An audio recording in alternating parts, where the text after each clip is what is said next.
Hello and welcome to CLEA'S World. I am Clea, and today I would like to share with you more of the information I've received from the 25th dimension during my last QHHT Hypnosis session. I'll be reading from a transcript of the session, and when I refer to Lorrayne, I'm speaking to my practitioner who's asking me questions I prepared for the session. And when I refer to me, I'm referring to myself under hypnosis, which means the answers are coming from 25th dimension. Today's video will focus on another dream I had. This is pretty much probably took up half of the session of this last hypnosis session because I have been writing down my dreams, and there were several that I brought to the attention of the 25th. And I know you guys enjoy dream interpretation, so I do want to make you aware of what's going on. As you know by now, dreams are another way that I get a lot of information, and then the 25th expands on them and tells me exactly everything that's going on in these dreams. So I'm looking forward to sharing this. I'm going to start reading, but before I do, I want to thank you as always for subscribing, liking, and commenting on this video. It is a great thing when I see your comments. It just makes me happy. So Lorrayne. Okay, so this is a dream that Clea had on February 12th, 2023. She says, I was leaving my home and town as if I was going off to school. I had to prepare my things, and I was sad that I would have to leave so many of my things behind, since I could only take so much. But I found comfort in knowing that my parents had the rest of my stuff.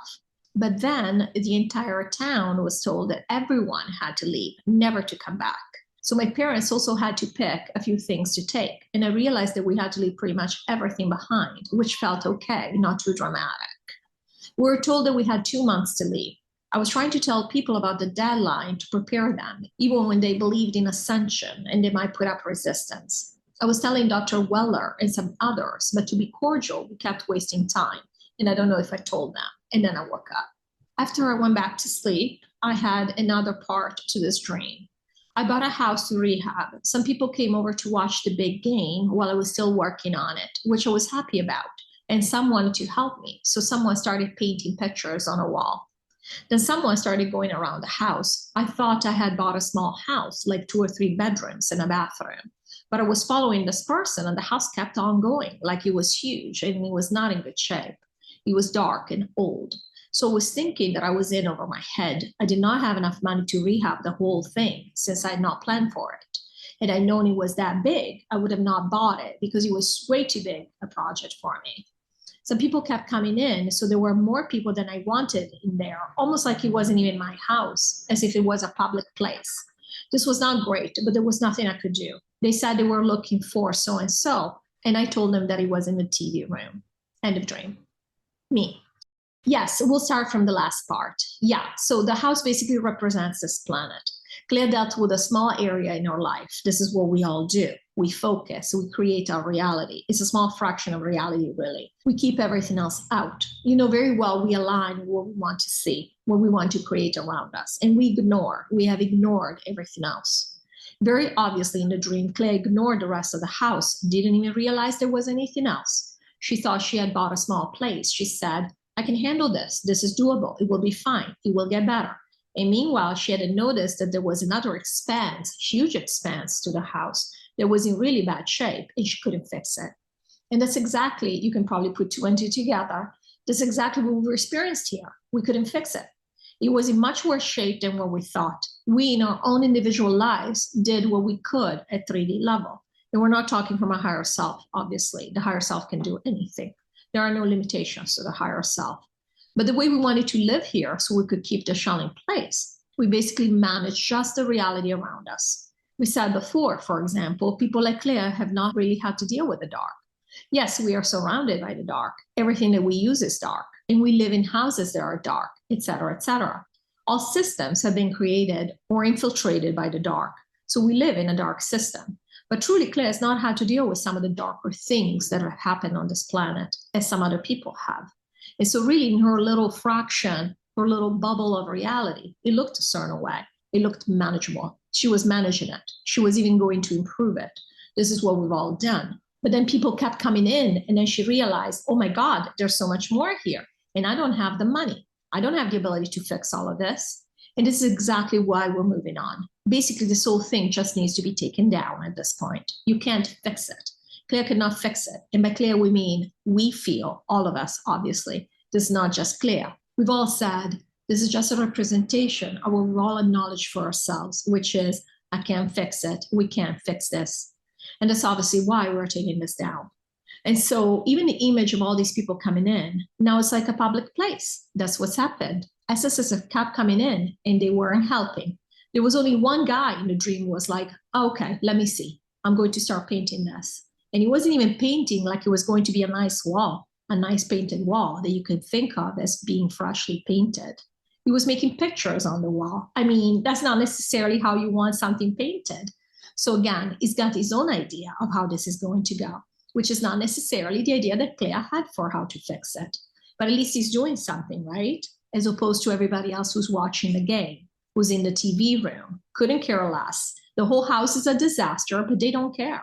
So again, as you can see, this very much basically shows us what we have dealt with here. So there was that part, and very much it is the shell. It has been the shell. There's also been the reality going on here. But in Clea's dream, and they're referring to the previous dream from the previous video where two people that I knew have left, and I was going to buy one of their houses. I wanted to originally buy the two of them, but I couldn't afford it, so I decided to buy one. So in Clea's dream, this was the shell. Like after this one person left, she was focusing on this, saying, okay, I'm going to buy this house. I can't even buy the two houses because, again, I can only handle so much. So I'm going to buy this one house. And then she realized she was in over her head. So yeah, so now for the rest of the dream, going to school. So Clea was going, she was leaving as if she was going to school. She couldn't take all of her stuff, but she felt okay because her parents were going to have a bunch of her stuff. But then she realized they were all leaving. Yeah, that's pretty self-explanatory. She knows she can't take everything with her, but she said it's okay because my memories are being kept. My parents are the custodians of my life here. Basically the witnesses to her life, because she does feel like everything is falling apart, because it is. You might say it's falling into place, but it's still falling apart from a 3D perspective. Emotionally, this is how we are receiving this. Everything is ending. Everything is breaking down. This is why we want to take the opportunity to say this again. This is why we are keeping the shell in place the way it looks, because it is so emotional for us already, what's happening. At least by keeping the shell in place, we can delude ourselves that nothing is changing, even though that delusion is very much dissipating for a lot of us, including you, Lorrayne. We look at it and we're like, I can't even believe in that anymore. I'm trying. Kath had a brilliant comment that she made under one of the videos, recent videos in the last few days, one of Clea's videos, where she said that she was doing some automatic writing and basically was told what came up was that your suspension of disbelief has been broken. And unfortunately, once you see, you cannot unsee. And we're paraphrasing here. Once you realize that this reality is not real, it can never be real again. And that's what's happening more and more for all of us. And once it breaks, we are done. And this is pretty much what's happening right now. We're keeping the shell in place, but we don't believe in it anymore. So it's broken. That's why we're kind of here hurrying up things, trying to get out of here as soon as possible. But basically, yeah. So in this case, Clea was resigned to the fact that she was hoping her parents would keep witnessing, become a repository of her life memories. But then she realized her parents were leaving too, because her parents have left. So really, it's about saying goodbye to your past. And this is how we're experiencing it here emotionally. In reality, it is not quite correct, for the simple reason that from a higher self perspective, once we have no veil, we will have all our past present to us because there is no past. So it will be present to us. Not only we'll have all of our past present to us, or what we like to think of as our past. So we'll see everything, all of what we consider our past lives, past experiences, basically, or experiences that we have had and now remain in the present, continue living in the present. But in the dream, she was very sad about saying goodbye to this life, to the way that we have lived. And that's how it was brought to her. Now, the part about her trying to warn everybody, first of all, it is the deadline. And we don't want to say deadline as in it's the end, but we do want to say that's what you think is going to take you 2 months and we're done with this project. And because we're looking at April as a time frame for the recall, which can always change. One more time, we just want to say that the timeline can always change because it depends on you. But basically, she was telling people, but people didn't want to know or were distracted or still wanted to be in the here and now. And that's very much what is happening. A lot of people, even us doing this work, a lot of us doing this work, we already said, a lot of us, many of us are not doing this consciously because we want to put this off for new earth. And we don't want to know right now. And there's absolutely zero judgment. because everyone is dealing with different situations and not everyone can afford to even conceive or deal with certain things right now. And so everybody's doing exactly what they need to do. There is no right or wrong way to do this. Now, one thing we did want to do, though, is to do this work consciously. So it is important that many of us are doing this work consciously. If none of us had done this work consciously, then of course there would have been an issue.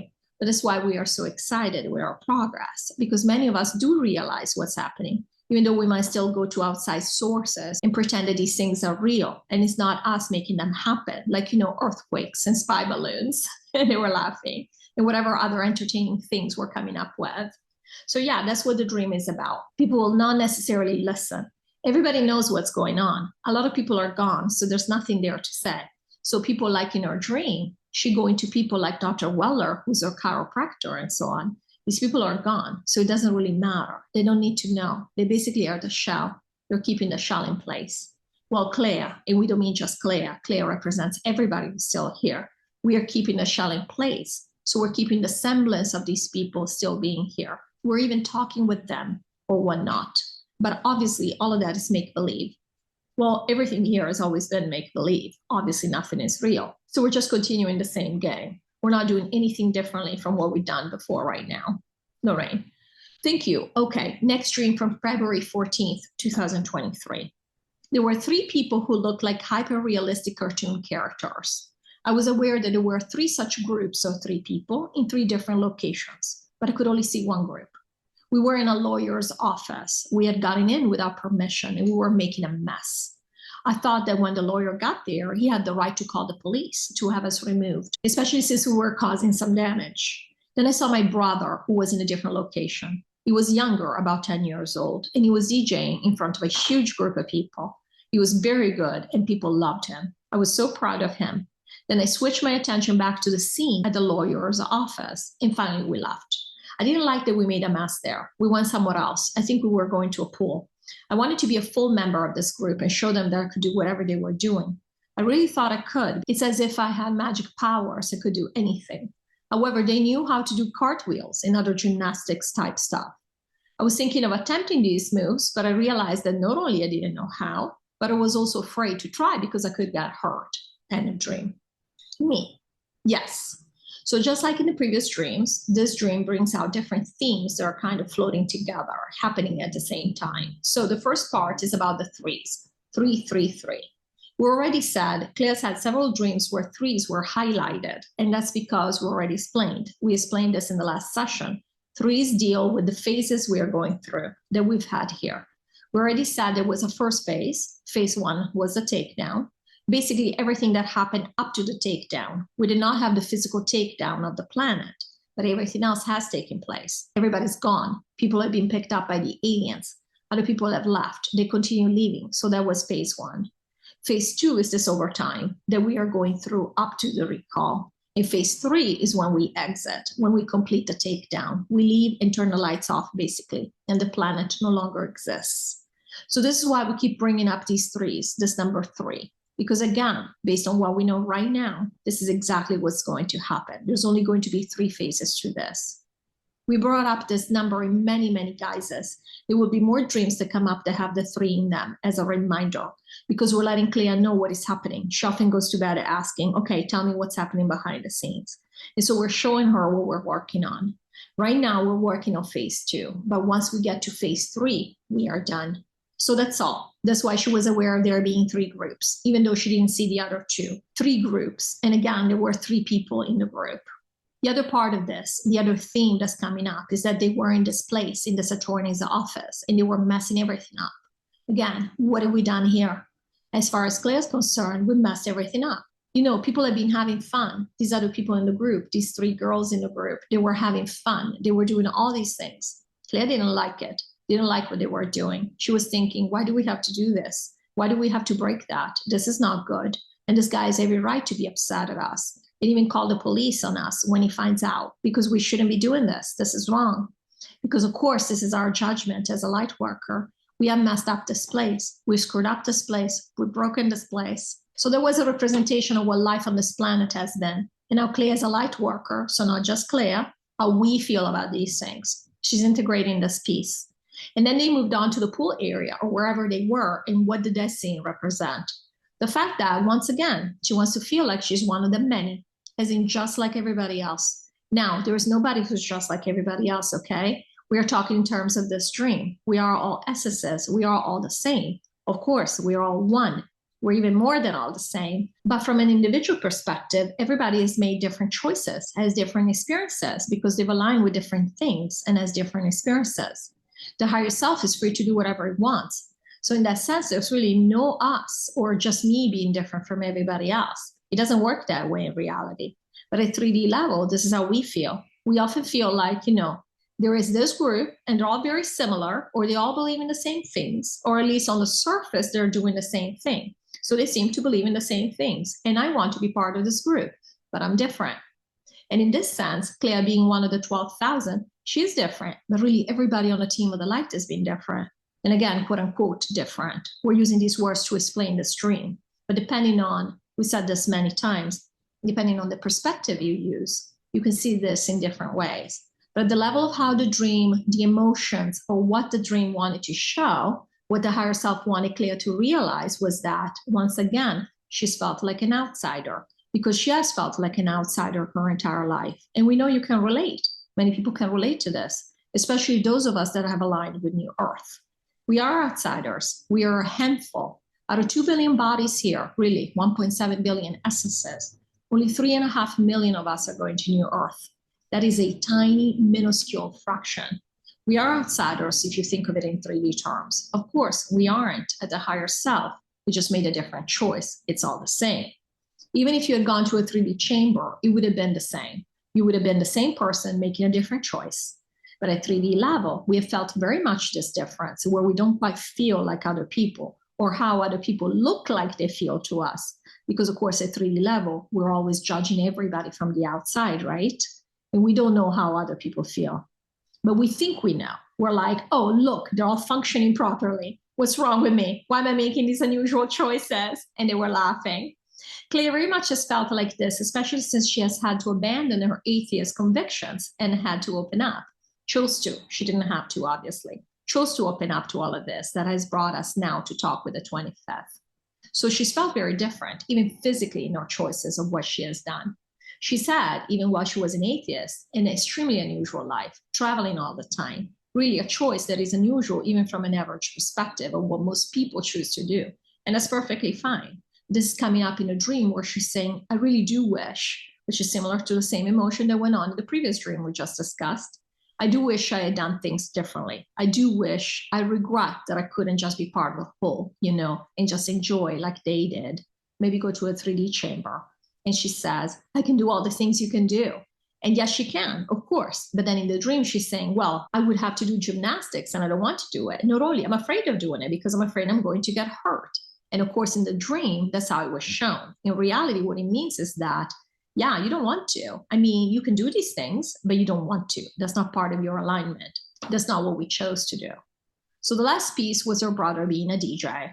She said another dream just this morning where she dreamed of a DJ, of a person who was a DJ.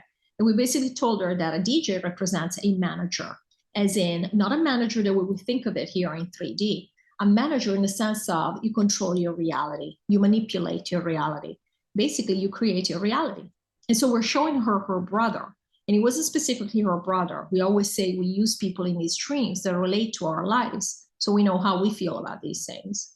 But it's never just one person. So in this case, her brother is on the team of the light, and he was DJing in front of a huge crowd.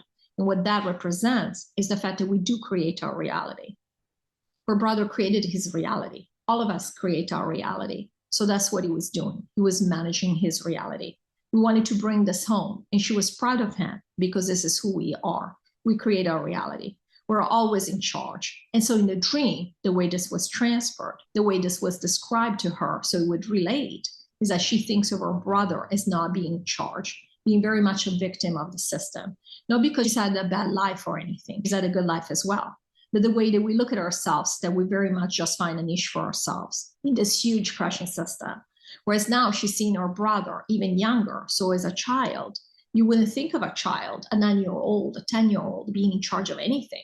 But now she's seeing her brother and saying, I would have never thought of that. Look at that. How amazing. And this is exactly the thing. We don't see how amazing we truly are, how we do. Doesn't matter what we look like. We could be a child. And what's more helpless than a child, you know, in our opinion, in our 3D opinion.